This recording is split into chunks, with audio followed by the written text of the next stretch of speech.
Hi everyone. मेरा नाम फैजुल्ला है और आज हम लोग नाइन्थ क्लास के साइंस का 13 लेसन पढ़ेंगे, कार्बन एंड इम्पॉर्टेंट एलिमेंट। तो नाइन्थ क्लास के नवरत्नों, ये चैप्टर देखो बहुत ही ज़्यादा ज़रूरी है। नाइन्थ क्लास में भी है, 10th में भी है, आगे तुम्हारे सीनियर क्लासेस में भी आने वाला है। इसलिए इस चैप्टर के किसी भी टॉपिक को या किसी भी सब टॉपिक को हम लोग स्किप नहीं करेंगे और एक एक क्वेश्चंस को करेंगे। ये लेक्चर पूरा खत्म होते होते, जितने पार्ट में हो, 4 हो या फिर 5 हो, इस चैप्टर से कहीं से भी कोई एमसीक्यू आए, कैसा भी क्वेश्चन आए, वो आपको सॉल्व करने आएगा। ये मेरी रिस्पॉन्सिबिलिटी है। मैं आपको इस तरह से पढ़ाऊंगा कि एक भी टॉपिक आपका बाकी नहीं रहेगा। ठीक है, सारी चीजें अच्छे से हम लोग कवर करेंगे। देखो, जब टेक्स्ट बुक पलटोगे, मतलब ये चैप्टर जब शुरू करोगे, तो सबसे पहले 3 क्वेश्चंस तुमको नजर आएंगे। ठीक है, अब तुम कहोगे सर हम टेक्स्ट बुक नहीं पलटते हैं। ठीक है, तो पलटना चाहिए, क्वेश्चंस देखने चाहिए। तो पहला क्वेश्चन आपको मिलेगा, what is an element, what are the different types of elements. तो इसको थोड़ा सा समझ लेते हैं, 3 क्वेश्चंस को समझेंगे, फिर आते हैं अपने चैप्टर पे। देखो, एलिमेंट क्या होता है। एलिमेंट से पहले हम समझेंगे प्योर सब्सटेंस। प्योर सब्सटेंस का मतलब होता है ऐसा सब्सटेंस जो सिर्फ और सिर्फ एक तरह के पार्टिकल से मिलके बना हुआ हो, उसे हम लोग प्योर सब्सटेंस कहते हैं। अब केमिस्ट्री में सबसे बड़ा कंफ्यूजन क्या है कि अब जैसे कुछ भी एग्जांपल ले लो, दूध का एग्जांपल ले लो। ठीक है, अब तुम डेयरी से दूध उठा के लाओ या फिर किसी ऐसे दूध वाले से दूध लो जो एकदम बिल्कुल प्योर देता हो, उसमें पानी वानी कुछ नहीं मिलाता हो, नहीं मिक्स करता हो, तो क्या उसे हम प्योर कहेंगे या फिर वो हमारे लिए इम्प्योर सब्सटेंस है? आओ इस सवाल को जानते हैं। डेफिनेशन क्या बताता है कि ऐसा सब्सटेंस जो सिर्फ और सिर्फ एक तरह के पार्टिकल से मिलके बना हुआ है। अब दूध का एग्जांपल लेते हैं। दूध के अंदर तुमको फैट्स भी मिल जाते हैं, फैट के मॉलिक्यूल मिलेंगे, पानी के मॉलिक्यूल मिलेंगे, लैक्टोज मिलेगा, मतलब डिफरेंट टाइप ऑफ मॉलिक्यूल है। भले से वो कितना भी प्योर दूध हो, तो वो हमारे लिए प्योर सब्सटेंस नहीं है। हमारे लिए प्योर सब्सटेंस का मतलब होता है सिर्फ और सिर्फ एक तरह के पार्टिकल से मिलके बनी हुई चीज। अब वो पार्टिकल एटम्स भी हो सकता है, मॉलिक्यूल भी हो सकता है। एग्जांपल देख लो, ये H2O क्या है? वाटर का फॉर्मूला है, एक मॉलिक्यूल है। ठीक है, पानी का एक मॉलिक्यूल है। अब तुम पूरा पानी ले लो, उसके अंदर तुमको इस मॉलिक्यूल के अलावा कोई दूसरे मॉलिक्यूल नहीं दिखाई देंगे, तो ये हमारे लिए क्या है? प्योर सब्सटेंस है।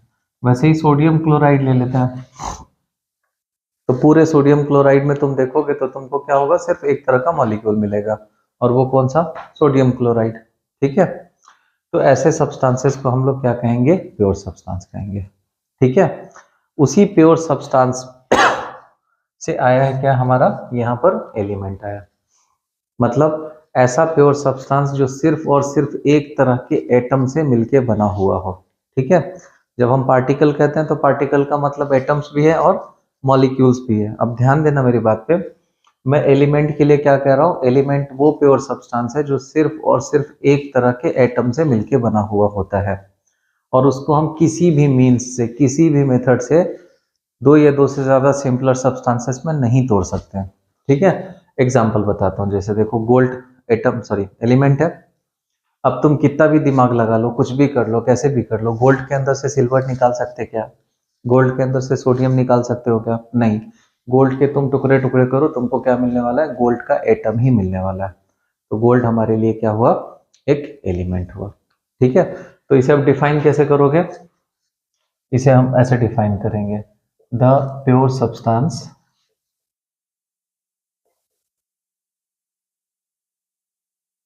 which is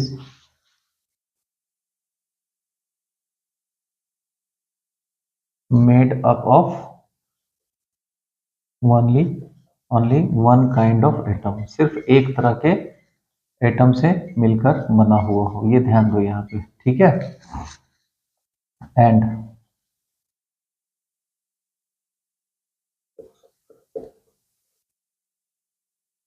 which can't be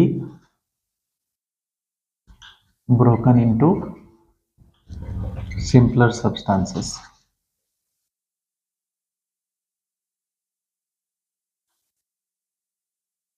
जिसे हम सिंपलर सब्सटेंसेस में नहीं तोड़ सकते किसी भी मेथड से, इज कॉल्ड एन एलिमेंट। तो एलिमेंट याद रहेगा। अब एलिमेंट के टुकड़े करोगे तो इसका कंस्टिट्यूएंट पार्टिकल तुमको क्या मिलने वाला, एटम मिलने वाला।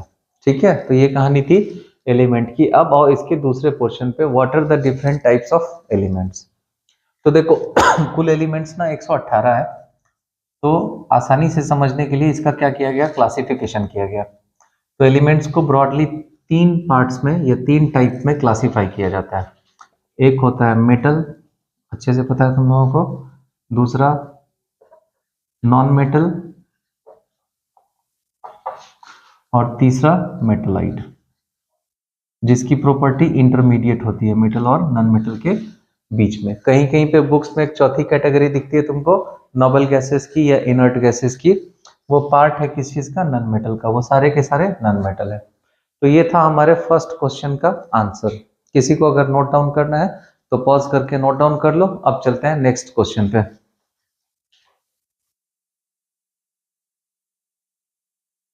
चलो फर्स्ट क्वेश्चन के बाद अब सेकंड क्वेश्चन है, what remains behind on complete combustion of any organic compound. आगे तो हम लोग अभी ऑर्गेनिक कंपाउंड को डिस्कस करेंगे, लेकिन फिलहाल के लिए थोड़ी सी बात बता देता हूँ। ऑर्गेनिक कंपाउंड वो कंपाउंड होता है जो कार्बन से मिलकर बना हुआ हो। ठीक है, कार्बन से बनने वाला सब्सटेंस ऑर्गेनिक कंपाउंड होता है। तो जब किसी ऑर्गेनिक कंपाउंड को हम जलाएंगे या उसका कंप्लीट कंबशन होगा तो क्या बचेगा। देखो एक एग्जांपल से, एक इक्वेशन से समझने की कोशिश करते हैं। CH4 एक हाइड्रोकार्बन है, मीथेन सबको पता है। ठीक है, मीथेन को हम क्या करते हैं, जलाते हैं, उसका कंबशन करते हैं। ठीक है, कंबशन करने के लिए ऑक्सीजन की जरूरत पड़ती है। तो क्या क्या बनता है, सबसे पहले कार्बन डाइऑक्साइड गैस इवॉल्व होती है, साथ में वाटर वेपर बनता है, और बहुत सारी हीट एनर्जी या लाइट एनर्जी निकलती है। इसको बैलेंस कर लेते हैं। कार्बन कार्बन एक एक है, हाइड्रोजन 4, यहाँ पे 2, तो ये 4, ऑक्सीजन 2 और 2 4, तो यहाँ पे ऑक्सीजन 2। अब देखो ध्यान से, मीथेन के कितने मॉलिक्यूल दिख रहे हैं यहाँ पे, एक, और ऑक्सीजन का 2। तो जब हम मीथेन के एक मॉलिक्यूल को दो ऑक्सीजन के साथ जलाएंगे, दो मॉलिक्यूल के साथ जलाएंगे, तो हमें क्या मिलने वाला है, एक मॉलिक्यूल कार्बन डाइऑक्साइड, दो मॉलिक्यूल वाटर, और ढेर सारा हीट एनर्जी मिलने वाला है। मतलब किसी भी ऑर्गेनिक कंपाउंड को तुम जलाओगे तो तुम्हें एक चीज को कंपलसरी मिलनी है, वो क्या है, कार्बन डाइऑक्साइड। ये था क्वेश्चन नंबर 2। अब चलते हैं हम लोग क्वेश्चन नंबर 3, लास्ट क्वेश्चन। उसके बाद अपना चैप्टर प्रॉपर तरीके से शुरू होता है। ठीक है,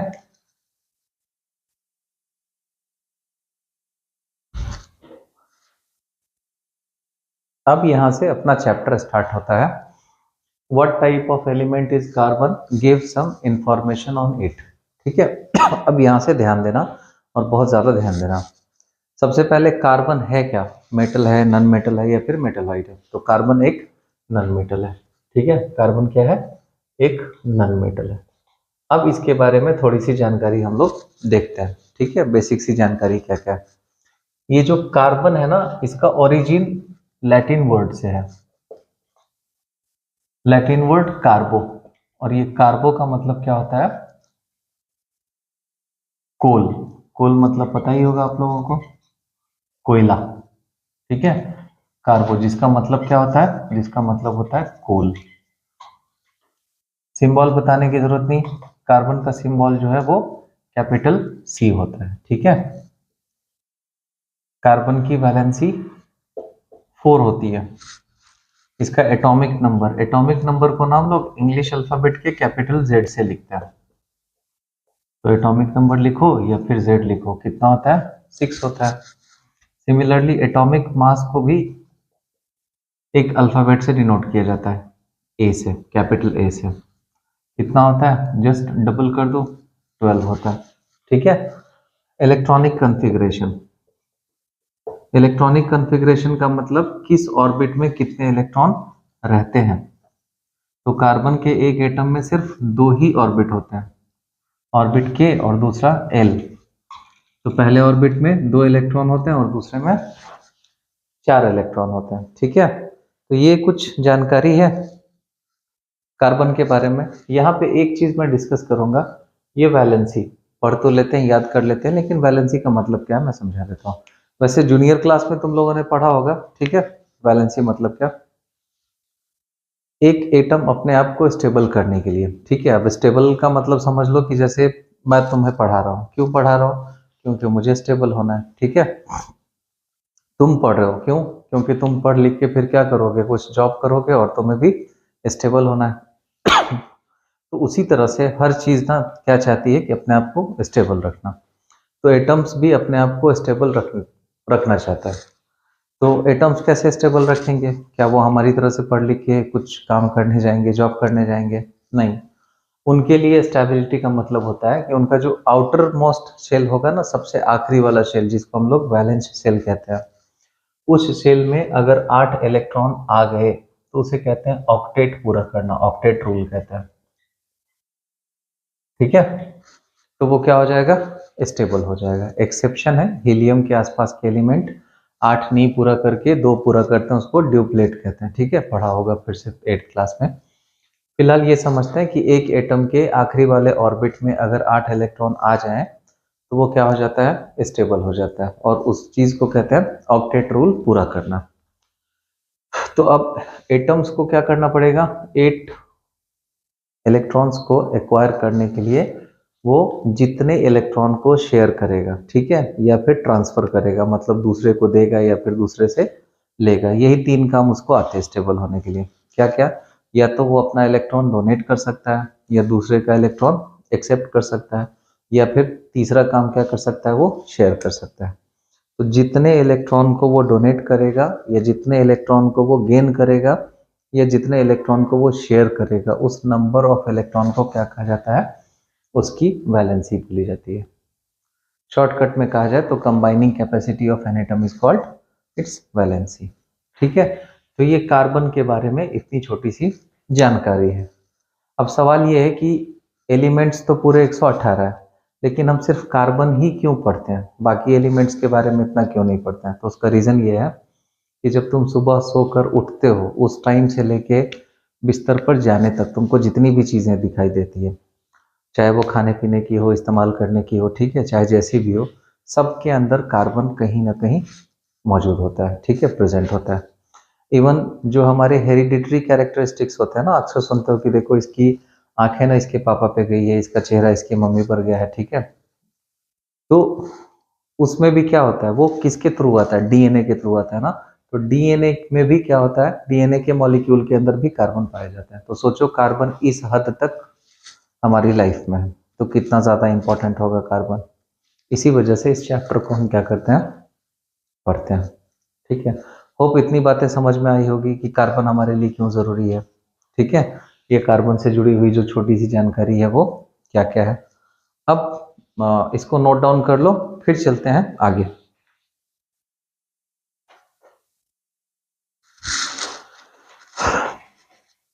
देखो एलिमेंट्स के बारे में तो अच्छे से समझ चुके, ठीक है। कार्बन के बारे में भी समझ चुके। अब ये देखो, ये जो एलिमेंट्स होते हैं ना, केमिकली जब कंबाइन करेंगे, डिफरेंट टाइप के एलिमेंट जब एक दूसरे से केमिकली कंबाइन करेंगे फिक्स रेशियो में, तब वो क्या करते हैं, कंपाउंड फॉर्म करते हैं, ठीक है। तो ये कंपाउंड ना, अगर हम लोग कार्बन के पर्सपेक्टिव से देखेंगे तो ये कंपाउंड हमें कितने तरह के मिलने वाले हैं, 2 तरह का मिलने वाला है। एक कंपाउंड होगा ऑर्गेनिक कंपाउंड, ठीक है, और दूसरा होगा क्या, इनऑर्गेनिक कंपाउंड। इन दोनों को समझते हैं पहले, ठीक है, फिर उसके बाद हम लोग डिस्कस करेंगे ऑकरेंस ऑफ कार्बन। अब ऑर्गेनिक का मतलब क्या होता है, ऐसे सब्सटेंस, ठीक है, जो डायरेक्टली या इनडायरेक्टली प्लांट या एनिमल से हासिल किए जाते हैं, ठीक है, जिनको हम कहाँ से ऑब्टेन करते हैं, एनिमल से या फिर प्लांट से, डायरेक्टली या फिर इनडायरेक्टली, उसे कहा जाता है ऑर्गेनिक कंपाउंड। और इनऑर्गेनिक कंपाउंड क्या होगा, जो हमें मिनरल से मिलता है। मिनरल कहाँ पे मिलता है, अर्थ क्रस्ट में मिलता है। तो ये देखो इसका सोर्स क्या है, मैं ऐसे लिख सकता हूँ ना, ऑब्टेन्ड डायरेक्टली और इनडायरेक्टली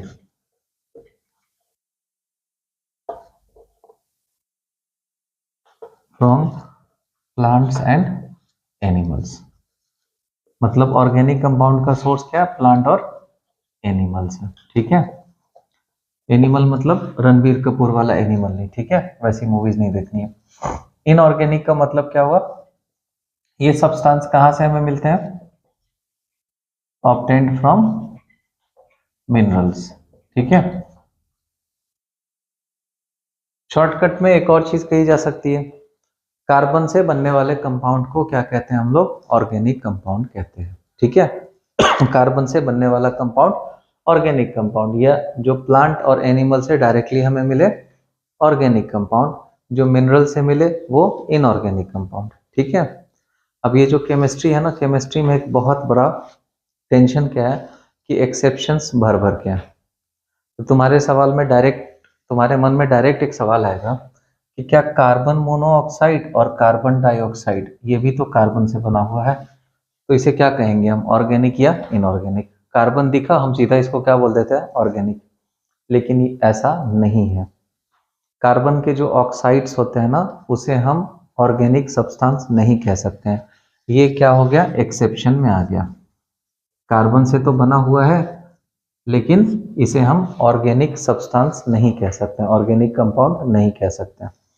इसके अलावा और कौन सी चीजें हैं जिसे हम नहीं कहेंगे, तो कोई भी चीज अगर किसी में कार्बोनेट आयन दिख जाए, ठीक है, या बाइकार्बोनेट आयन दिख जाए, इसमें भी कार्बन है, इसे भी हम ऑर्गेनिक सब्सटेंस नहीं कहेंगे। जैसे जिंक कार्बोनेट, ठीक है, कैल्शियम कार्बोनेट, सोडियम कार्बोनेट, ये जितने भी कार्बोनेट मैंने बताया ना, इन सब के अंदर क्या है, कार्बन तो है, बट उसे हम ऑर्गेनिक कंपाउंड नहीं कहेंगे। तो याद रखो, अगर कार्बन ऑक्साइड के फॉर्म में है ऑर्गेनिक नहीं है, कार्बोनेट के फॉर्म में है या बाइकार्बोनेट के फॉर्म में, इसी को हाइड्रोजन कार्बोनेट भी कहा जाता है। जैसे सोडियम बाइकार्बोनेट NaHCO3, अभी यहाँ पे दिखा ना HCO3 आयन है ना, तो ये क्या है, ऑर्गेनिक कंपाउंड नहीं होगा, ये इनऑर्गेनिक होगा, ठीक है। उसके अलावा साइनाइड के फॉर्म में अगर होगा, ठीक है, साइनाइड के फॉर्म का मतलब पोटेशियम साइनाइड, जहां पे CN दिख जाए ना, CN का मतलब साइनाइड हुआ, ठीक है, KCN HCN, ठीक है। या फिर और एग्जांपल हम लोग दूसरा भी ले सकते हैं, तो साइनाइड अगर दिख जाए तो वो भी हमारे लिए ऑर्गेनिक कंपाउंड नहीं होता है। उसके अलावा लास्ट बताता हूँ आप लोगों को, कार्बाइड का फॉर्म अगर दिख जाए, जैसे सिलिकॉन कार्बाइड, ठीक है, सिलिकॉन कार्बाइड के अलावा कैल्शियम कार्बाइड CaC2, अब यहाँ देखो ये भी कार्बाइड के फॉर्म में, तो ये जो चीजें दिख रही है ना, इसमें कार्बन होते हुए भी हम इसको ऑर्गेनिक कंपाउंड नहीं कहेंगे, याद रहेगा। फिर से एक बार रिपीट कर देता हूँ, कार्बन से बनने वाले सब्सटेंस ऑर्गेनिक कंपाउंड कहलाते हैं, ठीक है। और उसकी स्टडी जो हम करते हैं, तो वो केमिस्ट्री का कौन सा ब्रांच होता है, ऑर्गेनिक केमिस्ट्री। ऑर्गेनिक वर्ड दिख गया मतलब समझ लो कि ये किससे रिलेटेड है, कार्बन से रिलेटेड है, ठीक है। दूसरा और क्या क्या हो सकता है, इनऑर्गेनिक क्या होगा, जो अदर देन कार्बन, या फिर ऐसा सब्सटेंस जो मिनरल से हमें मिलता हो, उसे हम लोग क्या कहेंगे, इनऑर्गेनिक सब्सटेंस। होप कि इतनी बातें तुम लोगों को अच्छे से समझ में आई, ठीक है। इसके बाद फिर एक छोटा सा क्वेश्चन है, जिसको हम लोग ऐसे ही डिस्कस कर लेते हैं। क्वेश्चन ये है कि व्हाट इज कंपाउंड, और कंपाउंड फॉर्म कैसे होता है। तो कंपाउंड क्या है, जब हम दो या दो से ज्यादा एलिमेंट को एक फिक्स्ड रेशियो में मिलाएंगे, ठीक है, कंबाइन करेंगे, तो क्या बनता है, वो कंपाउंड बनता है। एलिमेंट का कंस्टिट्यूएंट पार्टिकल्स क्या होगा, एटम होगा, जबकि कंपाउंड का कंस्टिट्यूएंट पार्टिकल क्या रहता है, मॉलिक्यूल्स होता है। एलिमेंट को सिंपलर सब्सटेंसेस में हम किसी भी तरीके से ब्रेक डाउन नहीं कर सकते, जबकि कंपाउंड को केमिकल रिएक्शंस के थ्रू क्या किया जा सकता है, उसके कंस्टिट्यूएंट पार्टिकल्स में स्प्लिट किया जा सकता है। एग्जाम्पल जैसे वाटर क्या था, वाटर एक कंपाउंड है, अब इसका अगर हम हाइड्रोलाइसिस करेंगे ना, तो हाइड्रोजन अलग हो जाएगा और ऑक्सीजन अलग हो जाएगा, क्यों, क्योंकि ये कंपाउंड है। वहीं पे सोडियम एटम है, इसको हम नहीं तोड़ सकते, इसमें से कुछ अलग नहीं कर सकते। सिमिलरली सोडियम क्लोराइड एक कंपाउंड है, जिसमें से हम क्या कर सकते हैं, सोडियम को अलग निकाल सकते हैं, क्लोरीन को अलग निकाल सकते हैं, लेकिन सोडियम के टुकड़े टुकड़े नहीं कर सकते। तो कंपाउंड जब बनता है, तो कंपाउंड बनने में क्या होता है, जिन चीजों से मिलकर बना है वो अपनी प्रॉपर्टी खो देते हैं। एग्जाम्पल बताता हूँ, एक देखो, हाइड्रोजन एलिमेंट है और ऑक्सीजन भी क्या है, एलिमेंट है। अब हाइड्रोजन गैस गैसियस स्टेट में पाया जाता है, ऑक्सीजन भी गैसियस स्टेट में पाया जाता है। दोनों की एक खास बात क्या है कि हाइड्रोजन भी फायर को सपोर्ट करता है और ऑक्सीजन भी, वो तो मालूम ही है कितना बड़ा समर्थक है आग का। तो दोनों फायर को सपोर्ट करने वाले हैं और दोनों गैसियस स्टेट में पाए जाते हैं। जब हम इनको 2:1 में कंबाइन कराते हैं तो क्या बनता है? पानी बनता है। ठीक है, जल ही जीवन है। अब ये जो पानी है, क्या ये गैसियस स्टेट में है? नहीं है। किस स्टेट में है फिर? लिक्विड स्टेट में। क्या ये फायर को सपोर्ट करता है? नहीं, फायर का ये सबसे बड़ा दुश्मन है। तो जब भी हम दो या दो से ज़्यादा एलिमेंट को कंबाइन करेंगे तो कंबाइन करने के बाद क्या होगा, उसके जो कंस्टिट्यूएंट पार्टिकल्स होंगे जिससे मिलके वो बना है, वो दोनों अपनी प्रॉपर्टी खो देंगे। कंपाउंड की प्रॉपर्टी उन दोनों से बिल्कुल अलग होगी। एक और एग्जांपल देख लो। सोडियम बहुत ही रिएक्टिव मेटल है, उसको तुम खुले में नहीं रख सकते। ठीक है, पानी में रखोगे पानी में जल जाता है, एयर में निकालोगे एयर के साथ रिएक्ट करके वो जलने लगता है। क्लोरीन एक गैस है जिसकी स्मेल बहुत स्ट्रांग होती है। ठीक है, ये दोनों की प्रॉपर्टी है। यही दोनों जब कंबाइन करते हैं तो क्या होता है? नमक बनता है, बड़े आराम से हम लोग खाते हैं। ठीक है, तो यही होता है, जब कंपाउंड बनता है तो कंस्टिट्यूएंट पार्टिकल्स अपनी प्रॉपर्टी खो देते हैं। कंपाउंड की प्रॉपर्टी बिल्कुल अलग थलग होती है। तो यहाँ तक बात समझ में आई। और कंपाउंड बनने में होता क्या है कि एलिमेंट ना एक दूसरे के साथ केमिकली जुड़ते हैं। ठीक है उनके बीच केमिकल रिएक्शंस होता है, तब जाके वो जुड़ते हैं। दो तरीके से जुड़ते हैं। अगर एक मेटल हो और एक नॉन मेटल हो तो उसमें क्या होता है, एक इलेक्ट्रॉन देने वाला है, दूसरा लेने वाला है। तो देने और लेने की वजह से उनके ऊपर चार्ज आ जाता है, मतलब वो आयन बन जाते हैं। और जब आयन्स आपस में मिलेंगे तो वहाँ पे जो कंपाउंड बनता है वो कौन सा? आयनिक कंपाउंड बनता है। मतलब मेटल नॉन मेटल के मिलने से आयनिक कंपाउंड बनता है। जबकि वहीं नॉन मेटल और नॉन मेटल आपस में अगर रिएक्ट करेंगे तो फिर कौन सा कंपाउंड बनता है? वो कोवैलेंट कंपाउंड बनता है। होप यहाँ तक बात अच्छे से समझ में आई। ठीक है, नोट डाउन करना है तो इसे नोट डाउन कर लो। फिर चलते हैं अगले टॉपिक को डिस्कस करते हैं। नेक्स्ट टॉपिक पे जाने से पहले पहले एक छोटा सा कॉर्नर है तुम्हारी टेक्स्ट बुक में, किसी साइंटिस्ट का इंट्रोडक्शन। कौन थे बेचारे, जरा सा उसको देखते हैं पहले। ये बंदे का नाम था फ्रेडरिक वोहलर। ये जर्मनी के रहने वाले थे। ठीक है, जर्मन के केमिस्ट थे। वैसे नाम देखो, एच को अगर हटा के यहाँ पे सी लगा दो तो ये फ्राइड राइस हो जाएगा। अब याद आ गया होगा, चिकन फ्राइड राइस। तो ये एक जर्मन केमिस्ट थे, फ्रेडरिक वोहलर। अब ये वोहलर की कहानी क्या है उसको समझते हैं। वोहलर वोहलर से पहले एक और जिक्र करता हूँ मैं। जे जे बर्जीलियस नाम के एक साइंटिस्ट हुआ करते थे। उन्होंने सीधा सीधा कह दिया कि ऑर्गेनिक सब्सटेंस को हम आर्टिफिशियली नहीं बना सकते। ठीक है, उनकी थ्योरी का नाम था वाइटल थ्योरी ऑफ लाइफ, कुछ ऐसे करके था, जीवन शक्ति का सिद्धांत। तो उस थ्योरी के अकॉर्डिंग क्या था कि हम ऑर्गेनिक कंपाउंड को बना ही नहीं सकते, खास के इनऑर्गेनिक कंपाउंड से ऑर्गेनिक कंपाउंड तो बिल्कुल नहीं बना सकते। तो इन्होंने क्या किया, फ्रेडरिक वोहलर ने अमोनियम साइनेट, मैंने अभी कुछ देर पहले बताया कि साइनाइड जो होगा ना कार्बन रहते हुए, उसको हम ऑर्गेनिक कंपाउंड नहीं कहते हैं। तो इन्होंने क्या किया, अमोनियम साइनेट लिया।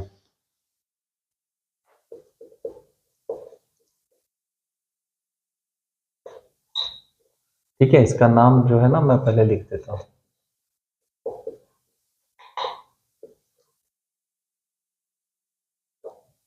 और इसे हीट किया। ठीक है, हीट करने के बाद पता है क्या हुआ, उनको एक सब्सटेंस मिला यूरिया, जिसको हम लोग खेतों में इस्तेमाल करते हैं।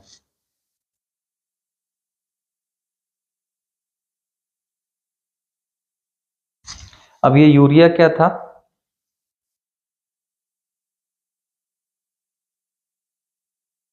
देखो ये अमोनियम साइनेट है क्या, ये इनऑर्गेनिक सब्सटेंस है। अब इस सब्सटेंस को हीट करके या सिंथेसाइज करके इसने क्या बना दिया, वोहलर ने ऑर्गेनिक कंपाउंड बना दिया। अब जैसे ही ऑर्गेनिक कंपाउंड बनाया कि जो वाइटल थ्योरी थी ना वो क्या हो गई, डिस्प्रूव हो गई। लोगों को ये बात पता चली कि कि भाई इनऑर्गेनिक सब्सटेंस से ऑर्गेनिक सब्सटेंस बनाया जा सकता है। ये एक बहुत बड़ा माइलस्टोन था और यहाँ से शुरू हुआ ऑर्गेनिक कंपाउंड का धड़ाधड़ बनना। आज के डेट में लगभग हर साल 10 लाख नए ऑर्गेनिक कंपाउंड बनते हैं, ठीक है। बाकी किसी भी एलिमेंट्स के इतने कंपाउंड नहीं बनते हैं जितने अकेले कार्बन के बनते हैं। On an average per year 10 lakh new substance बनते हैं कार्बन से बने हुए। इसीलिए कार्बन के बारे में एक अलग से चैप्टर डेडिकेटेड होता है। 9th क्लास में भी है, 10th में भी है, 11th में भी और 12th में भी है। तो इस साइंटिस्ट के बारे में जो है ना फ्रेडरिक वोलर, उसके बारे में क्या याद रखना है कि ये एक जर्मन के केमिस्ट थे। इन्होंने सबसे पहले क्या किया, अमोनियम साइनाइड जो कि एक इनऑर्गेनिक कंपाउंड है उसको सिंथेसाइज करके यूरिया बना दिया।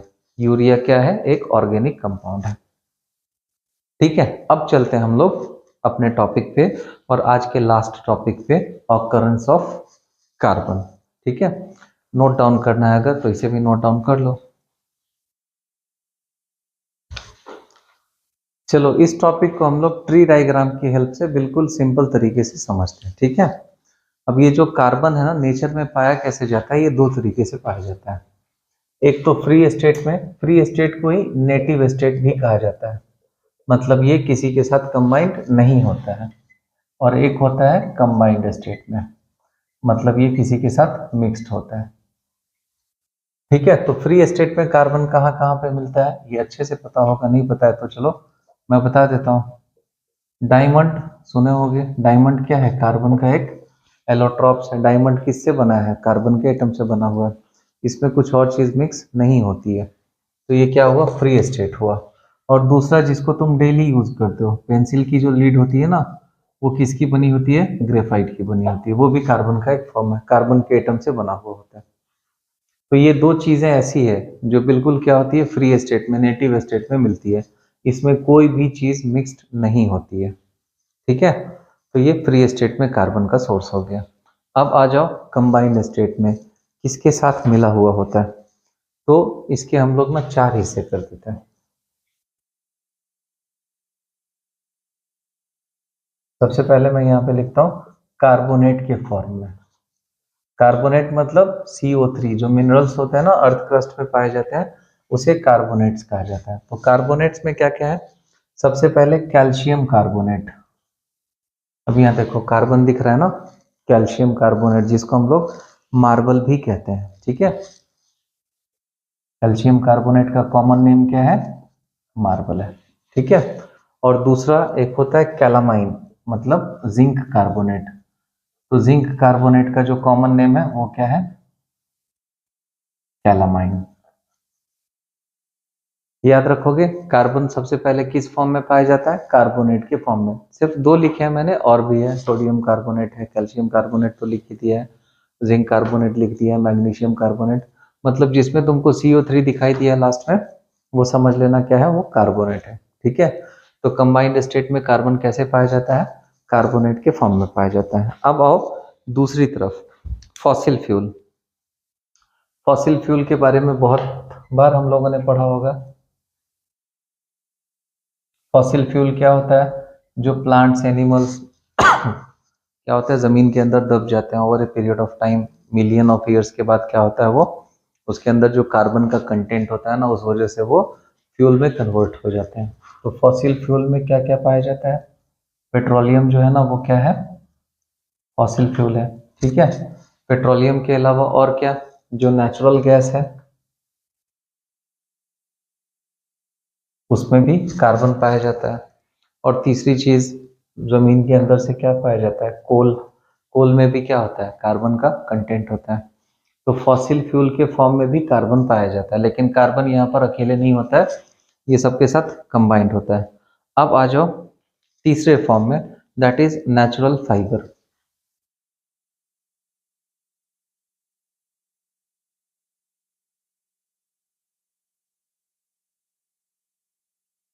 अब ये नेचुरल फाइबर का मतलब क्या, ये जो कॉटन होता है, कॉटन के अंदर क्या है, कार्बन है। सिल्क है, सिल्क के अंदर भी क्या है, कार्बन है। और उसके अलावा जो ऊनी कपड़े ठंडी में हम लोग पहनते हैं ना, वूल, उसमें भी क्या है, कार्बन है, ठीक है। तो ये 3 चीजें हैं और उसके बाद एक और लास्ट है कार्बोनेशियस।